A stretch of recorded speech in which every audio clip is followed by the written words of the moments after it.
tells China's Xi he believes North Korea's solution can be found. Beijing, Reuters. U.S. President Donald Trump told Chinese President Xi Jinping on Thursday that he believes, like Xi, that a solution can be found to the North Korean nuclear issue, a day after warning Pyongyang of the grave danger of developing nuclear weapons. Speaking alongside Xi in the Chinese capital, Trump also said it was disappointing that his predecessors had let the bilateral trade balance get out of kilter. But we will make it fair, and it will be tremendous for both of us, Trump said, expressing respect for Xi. Trump is pressing China to tighten the screws further on North Korea and its development of nuclear weapons. At least modest progress is hoped for, although there are no immediate signs of a major breakthrough, a U.S. official said earlier on Thursday.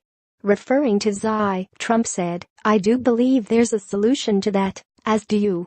In a show of the importance China puts on Trump's first official visit, Thursday's welcoming ceremony outside Beijing's Great Hall of the People overlooking Tiananmen Square was broadcast live on state television, unprecedented treatment for a visiting leader.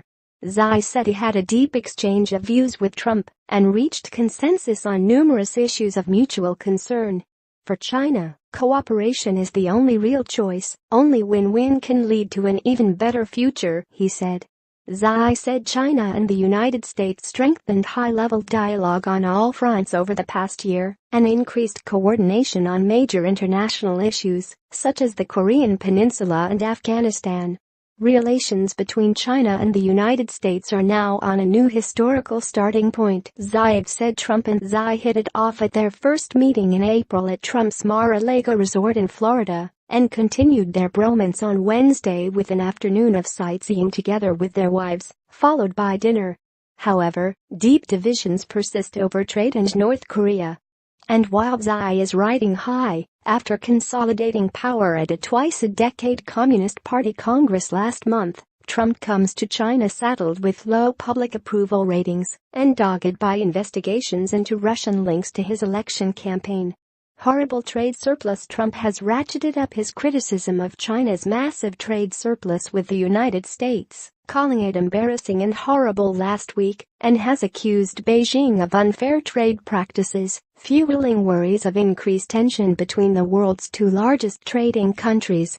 For its part, China says U.S. restrictions on Chinese investments in the United States and on high-tech exports need to be addressed. More than $250 billion in commercial deals between U.S. and Chinese firms were signed during the visit, China's commerce minister said. Several corporate CEOs are in Beijing as part of a delegation led by U.S. Commerce Secretary Wilbur Ross. Some in the U.S. business community have expressed worry that contract wins could come at the expense of resolving long-standing complaints over market access restrictions in China.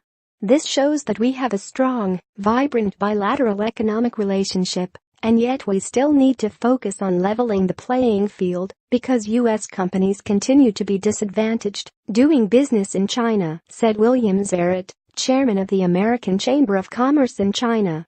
Trump railed against China's trade practices during the 2016 U.S. presidential campaign and threatened to take action once in office. But he has since held back on any major trade penalties, making clear he was doing so to give Beijing time to make progress reining in North Korea. In sync, a U.S. official said both sides are in sync about wanting to minimize friction during the visit and recreate the positive tone of the Mar-a-Lago summit. Trump was not expected to put much emphasis in his talks with Xi on thorny issues like the disputed South China Sea and self-ruled Taiwan, claimed by China as its own, although the two presidents' aides may deal with those matters privately, the official told Reuters, speaking on condition of anonymity. China has repeatedly pushed back at suggestions it should be doing more to rein in North Korea, which does about 90% of its trade with China, saying it is fully enforcing UN sanctions and that everyone has a responsibility to lower tensions and get talks back on track. Trump used some of his toughest language yet against North Korea in a wide-ranging address in Seoul on Wednesday that lodged specific accusations of chilling human rights abuses, although he offered no evidence to support the accusations. He also called on countries around the world to isolate Pyongyang by denying it any